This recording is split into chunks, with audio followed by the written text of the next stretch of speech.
Morgen, Kumlen Lablat Gemara. Today's daf is daf Memches, and we're talking about if somebody, brings his cow into someone else's domain without permission, and then then causes damage. Obviously, he's responsible. And if the owner of that property damages animals, then that person is not responsible. But then we had an argument if you brought it in with permission. What does permission mean?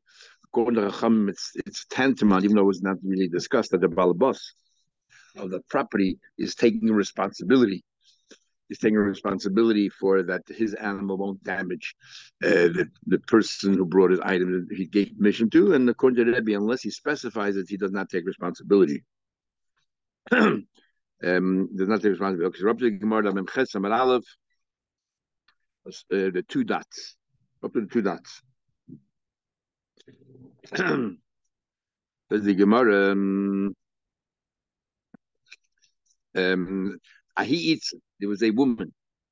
The also lemeifa bahu beisa. The woman who went into somebody's house to bake bread, and also barcha came along a goat. The mori beisa came along a goat.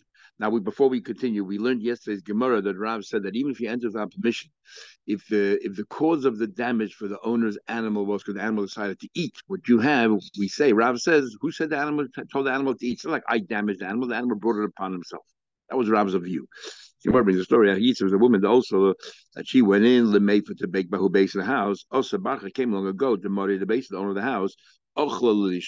This goat ate part of the dough. And Chavil became all warmed up, and he died, and the goat died. Rava said you had no permission to be there, so therefore you caused the damage and you have to pay. Now the obvious question is, yesterday we learned Rav said in this case you don't have to pay. No, because the animal brought it upon himself. Even though you had no permission to be there, it's not like you damaged the owner's animal. The animal damaged itself. And yet Rava Paskin, he ruled differently. He ruled that no, you are responsible. So it seems clearly that Rava and Rav are in a dispute. Rav said, we say to the owner, your goat shouldn't have eaten the dough. Says the Gemara, what are you comparing the two? Some over there, there was no permission, like Kabul Alena Tirus. Over there, they had no permission to go in. So therefore, the person who brought in the fruits or the bread, whatever it was it brought in, did not take on any responsibilities for what they did because they came without permission. Over here, this story is talking about Bashus. This woman had permission.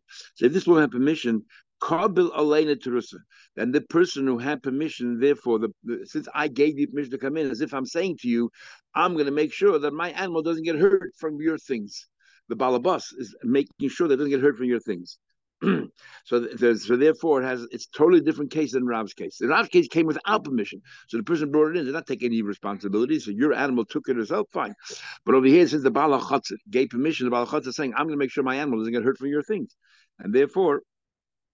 The person who brought it in got permission as if the person is saying, I'm going to make sure that my things will not cause you any damage. As if they made up, my things won't cause you any damage. So if the person's goat, the Balabas's goat, ate from it, the woman who brought in the bread, is as if she said, I'm taking responsibility that my bread is not going to cause any damage. In this case, therefore, she's chayv.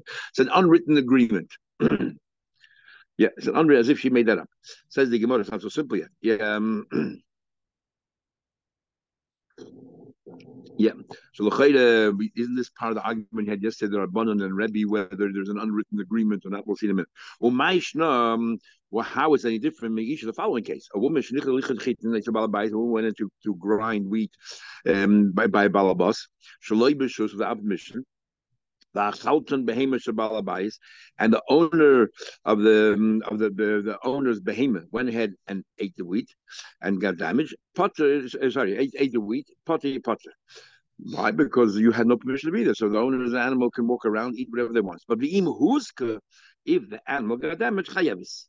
So it seems from there. Okay, we understand why you chayav, because you came without permission, and you time shalei b'shus. See, because you came in without permission, the animal got damaged. You're chayav because obviously you had no right to be in my property, and my animal got hurt, so you're responsible. Fine. Sounds like only because you had no permission. Ha b'shus, had you come in with permission, and then my animal got damaged. Potter, Potter. You just said a minute ago that if I gave you permission, it's as if we made up that you're going to make sure that whatever you bring into my property is not going to cause harm to my animals. And here it seems that by inference, if you came in with permission and my animal got hurt, you're Potter because you have permission. But isn't there an unwritten agreement that you're going to make sure your thing doesn't cause damage to my animal? Amri, so we say an interesting difference between grinding wheat and baking, and what is as follows. When it comes to grinding wheat, when it comes to grinding wheat, it's not a question of sneeze or not. When it comes to grinding wheat, she stands in and moves or whatever it is the machine and to make sure they crush all the wheat. So there's nothing with sneeze. The owner of the property can still hang around over there as well.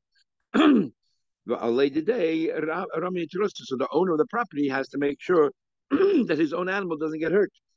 That's why I gave her permission to go ahead and crush wheat. I'm telling her that I'm going to make sure that my animals don't hang around where you are and won't get hurt. So therefore, if anything happens, she is potter. If she's coming to bake, now there's just roll up asleep. On the boy it's in use since you need some privacy here because she has to roll up her sleeves and so on. Marvasa the chotzer, the owner of the chotzer, mishalkin of shayu. We're not going to hang around there because you need some privacy, discretion. So therefore, if he's not around, then she has to take responsibility that her dough is not going to cause damage to, or her bacon is not going to cause damage, to this animal. In other words, these are unwritten agreements, are depending on the circumstances. It's fascinating the mashal over here. Just like the last mashal we learned about about a man striking his wife. Here he talks about sneeze. And when we're talking about raising the forearm, we're not talking about from the elbow to here, because that's a halacha shel it's sneeze. We're talking about from here. We're talking about this section here of the arm, between the wrist and the elbow, which api halacha. It's not sneeze. It's not a question of sneeze. A woman doesn't have to cover this part of her hand, but because the minig was that they used to cover that part of the hand, it became like sneeze if you didn't cover it. Isn't that the garden? Garden is in your Medina, what is normally covered. That's considered. So there's two things. There's absolute sneeze and there's relative sneeze. So absolute sneeze, a certain in Kishma, you have to cover down to your knees, and all of these absolute sneeze. And then you have relative sneeze. So like the Radvan says, if you live in Egypt, because he lived in Egypt, if everyone wore this hijab, then you have to wear it. Otherwise, it's lacking in sneeze. I know such halacha because that's called a relative sneeze. One of the biggest problems today, I'm sorry to say this, is that they don't make a distinction between absolute sneeze and relative sneeze. When they come and they're screaming about everything is about sneeze, they don't divide the two. And there's definitely, because times do change. And in the case of relative sneeze, in one country it's like this, and in one country it's like that. In 1920s it was like this, in 2020s like this. And you have to driving a car. Perfect example, driving a car. When I was growing up, a woman driving a car was headed out sneeze. Unbelievable, unheard of. Today, it's not a problem at all by most. Because I have some Chassidim women are still doing right. What I'm just saying is there's a blur between absolute and relative sneeze. And it's interesting, Marshal, the Yam Shlomo on this Gemara right over here. So you have to be careful when you push. What are you pushing? Absolute sneeze is 100%. You have to make sure sneeze is the most important thing. But relative sneeze is different. Things can change. Okay. Says the Gemara, even women working in the workforce was something that was not sneeze. Today, so many women work. Hechnis right. It says in the Mishnah here, if you brought your shoy into the chutzner of balabai again without permission, all that. It says the Gemara, right? Without permission, then you're responsible for everything.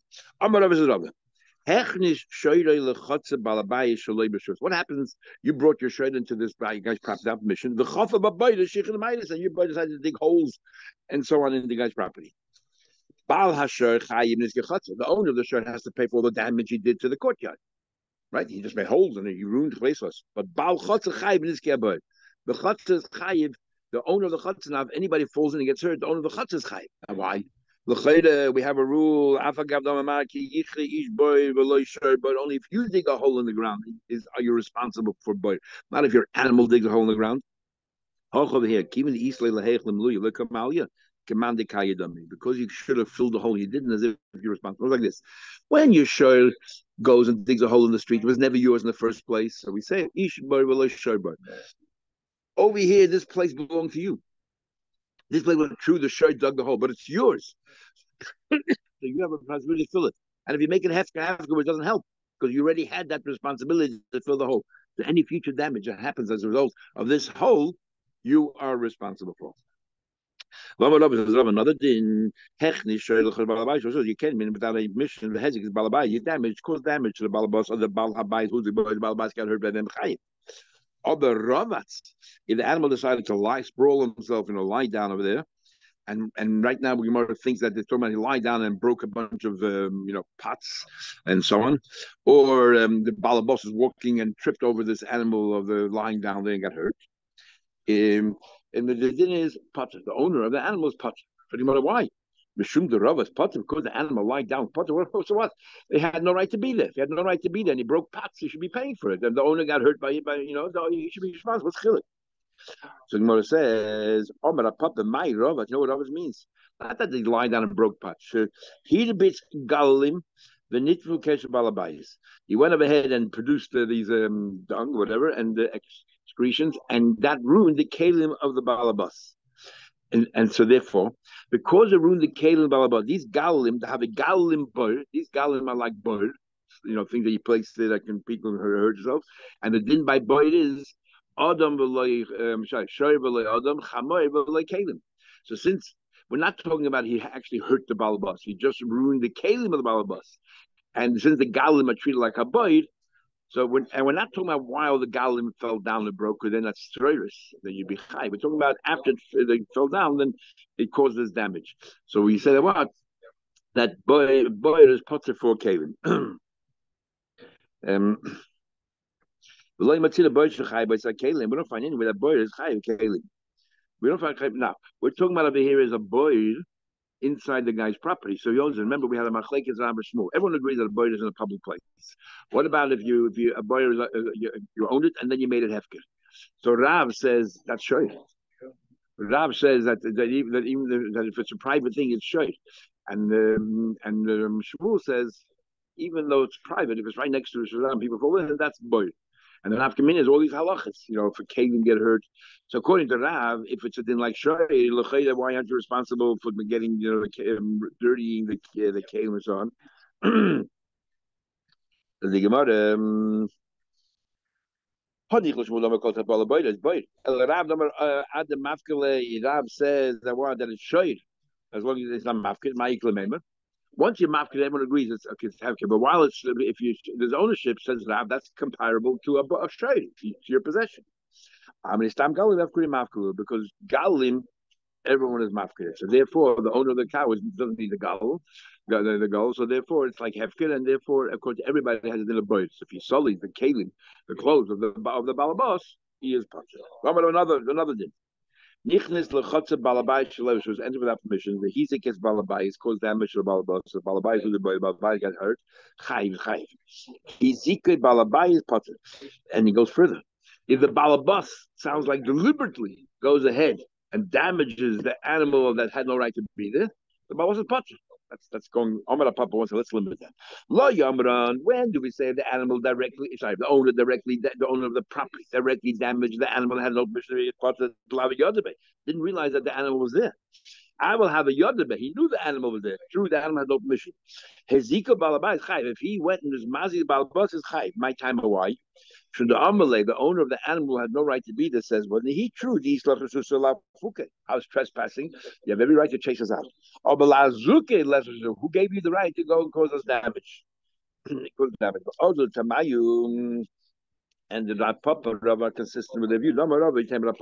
Rava said, or the Papa said, if two people are walking down the street, and everyone has a right to be in the street, or let's say in a property that belongs to both of them, they both entered a property that belongs to them, but they're both running down in the street, which they have no right to be.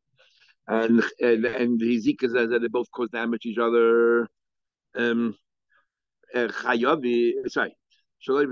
If one person damaged the other person, then chayavin. The din is you're chayiv.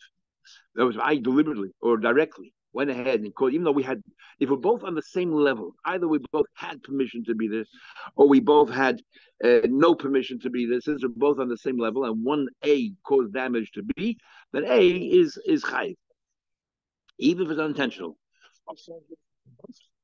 No. Hizikus as chayavim. If they both did each other chayiv or whatever it is, they're both on the same level. So therefore, if one damage the other one, that person chayiv. They both damage each other. You work out the difference. They're both chayiv. No matter chayiv, mean not they both damage each other. Whichever one caused the damage, the other one is chayiv. Husku zebazeh. But what happens if they were, let's say, they got hurt in each other? Then you have turi. Then we have the potter. What do you mean? Yeah.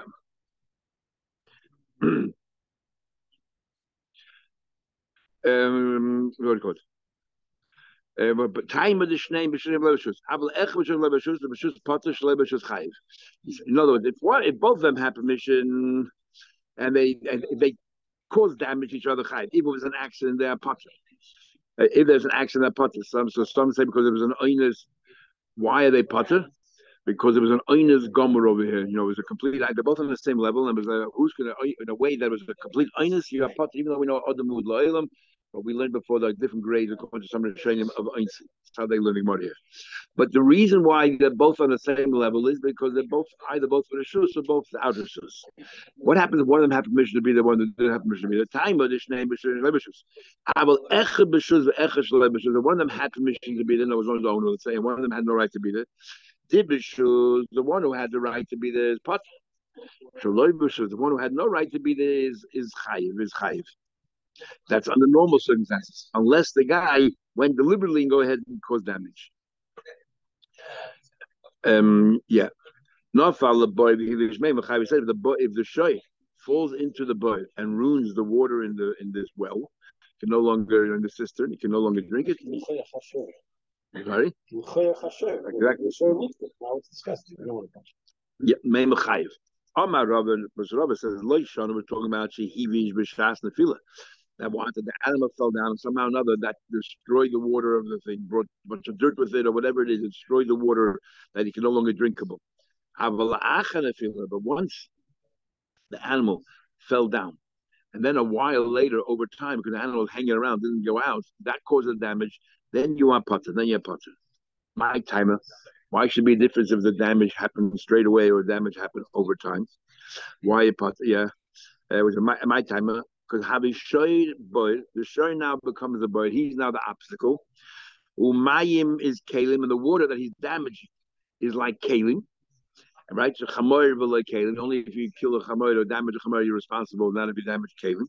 And therefore, v'lo metzinu boy shechayiv the kalim. And we don't find that boy is responsible for kalim. So the shoy now is the boy. The shoy is now the cause of the problem. Just lying there, staying in one place. He's sitting in the boy. So he becomes the boy. The water that he's damaging is now considered kalim because not a person or not a living thing. And the din is that I'll show you this part of a kalim when it's hanging around. It's not right after lachal nefila. So the shas nefila, how long shas nefila? It's instantaneous. Then he's a shoy. The moment he's now becoming the stumbling block, or he's the cause, he's just lying there. He's not doing it. Yeah. And yeah.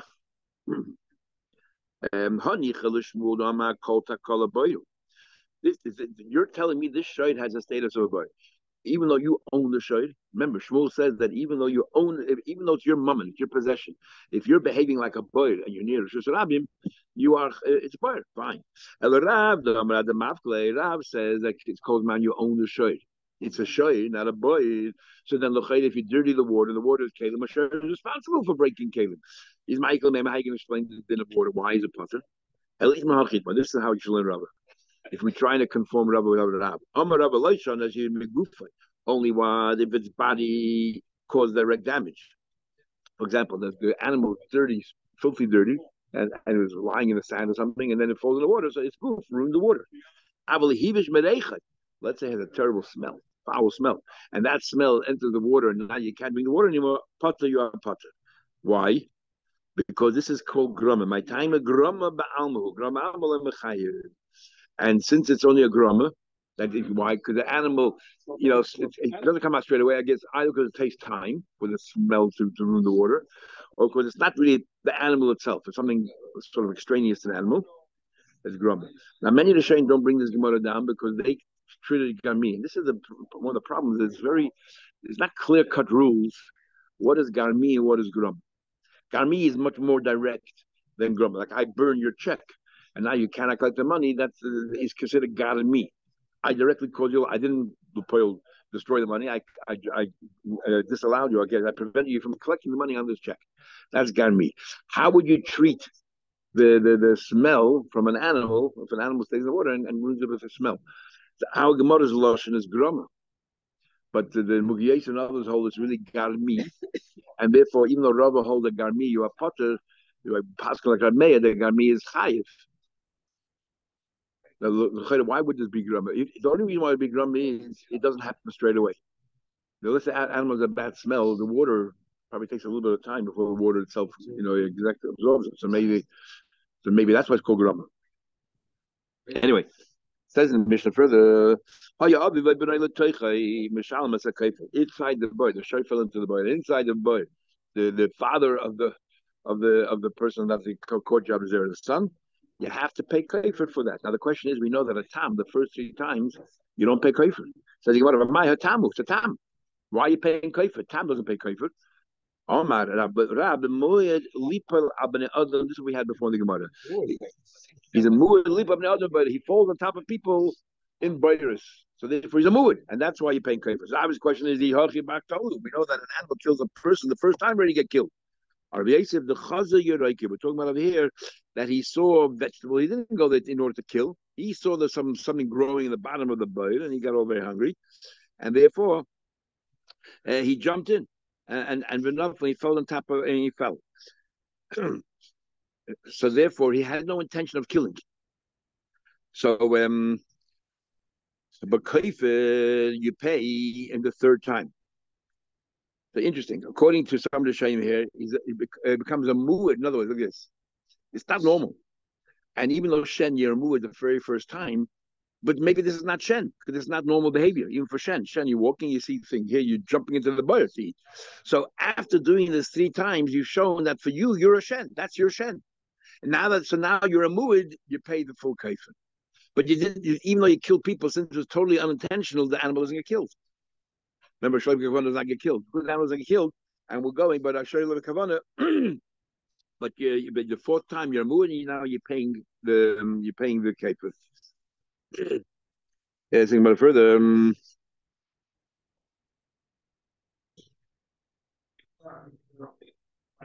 Shmuel, your question is about kafir, and the 3rd, 4th time, or how did the animal survive till then?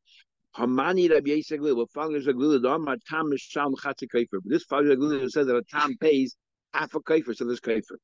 Ula says Rabbi Yisrael Glili, but doesn't say in the Mishnah half a Kaifer, says Kaifer. Let's say Rabbi Yisrael Glili, who says that a Tam pays Kaifer, but we'll follow up Tarfon and says that if it's in the Shus HaNizik, you pay the full Nezik. So if you're paying Kaifer, you pay the full Kaifer as well. You pay kafir shalom. According to it makes sense. That it says your father, your son was there, so therefore they had a right to be there. So it's considered a chatzar nizik. Okay, so therefore you're paying in the kafir. It explains the story here why you're paying kafir for the very first time, because it's taking place in the chatzar nizik, because the father of the person, the son, which obviously have a right to live there. According to Shmuel, you're paying only half. In other words, yes, anybody. You're just telling you generally who's going to hang around there. Obviously, generally, we're talking about people who belong there, the father or the son.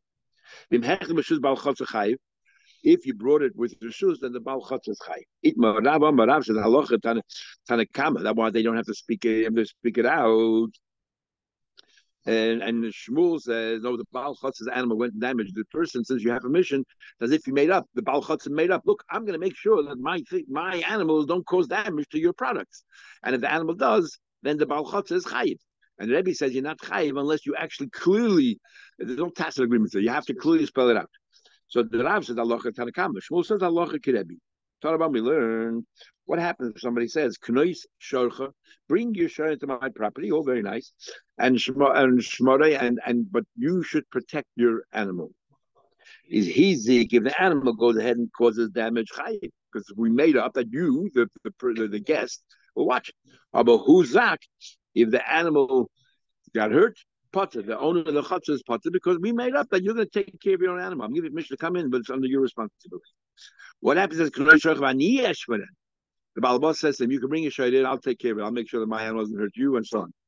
Huzak chayiv, hizik potter. If it's huzak, then you are chayiv. Why?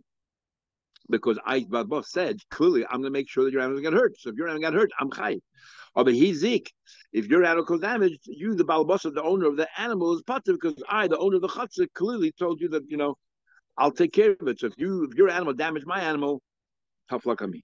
So no matter Hagufa Kash, if the Reisha is safer, because what about the middle case? We made nothing up. In the Reisha, we made up clearly that you're responsible, the guest. In the Sefer, the Balabas is responsible. What about in between? We didn't make anything up. What's it in? Seems to be a contradiction between the beginning and the end of the Brisa. Why Kash? Hagufa Kash. Did you say that only time that we say that the person who brought the shayid in, the guest, is responsible. If I clearly spell out to you, you're responsible. You should keep it. He's a chayiv with a potter. Time, but I clearly told you need to watch your animal. The chayiv bala shayid potter bal chotzer. That's when you're responsible. Hostama. But if we didn't make anything up, then it seems like chayiv bal chotzer potter bal shayid. The bal chotzer is chayiv. It's like we made up an agreement, like the Chacham said. The Bestama Mekabel into us that if we don't say anything, then probably if I gave permission, what does it mean? It also entails that I'm going to take care of my animal not to hurt yours and so on. Who's a chayv in the potter? Sorry. Aim Seifer, look at the next case. Knois Shorcha V'Aniyesh, but it's only if I stipulated that the Balachas says, I'll take care of it. Who's the chayiv? Then if the guest animal got hurt, then the Balabas is chayiv, and he's in potter. Only because the Balachas said, I'll take care of it. Who the chayiv? Balachas or potter Balachas. Hostam, if he wouldn't have said anything, then it's as if I'm not taking care of it. You, the guest, I'm letting you bring the animal, but it's your problem. Chayiv Balachas potter Balachas. The Bestama Loi Mekabel into us. Also the Rebbe. That goes according to Rabbi, the Amar Achi Kibula and Terasa. So the first part seems to learn like a Rabbanan that even if you don't make anything up, it's automatically understood that the Balachotzus takes responsibility, that I'm going to make sure your animal is safe. And the safe, it seems like the only time that you take responsibility, the only time that we say that is if you made up. If the Balachotzus says that clearly, I'm going to take care of it. If the Balachotzus does not say, I'm going to take care of it, then you're the guest, it's your responsibility, which follows Rebbe. What's going on here? They should have abundant the safe for Rebbe. But Abla said, yes, Tavra, it's a good question. It's contradiction. Misha Shanazu, Shanazu. Rava Makul Rabbani. All the Rabban. So why does it say at the end that the owner of the Chutzah, that one hold that even if you don't make it up, it's obvious that's what he meant. I have permission to come in and I'll make sure everything's all right. So why does the Sefer say he spelled it out? Cool, I did it. Because the Reisha says, you watch it. So therefore, the Sefer just said, the converse. The flip side is, I'll watch it. But even if he didn't say it, it's as if he made as if tantamount to saying it. Papa disagrees, and he says, Kula Rebbe. I would say, I can argue, or Rebbe, which means that you don't have to, that if you don't spell it out, the Balachotz is not chayiv. So why does he dafkin the Reisha say to the owner, if you take responsibility, it sounds like that's the only time that the Balachotz is potter. He holds like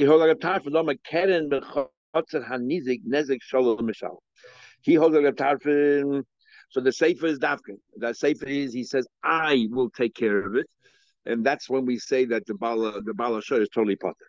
But the Reisha, when he says to the guy, you take care of it, the truth of the matter is, even if he wouldn't have said it, the guest is totally responsible.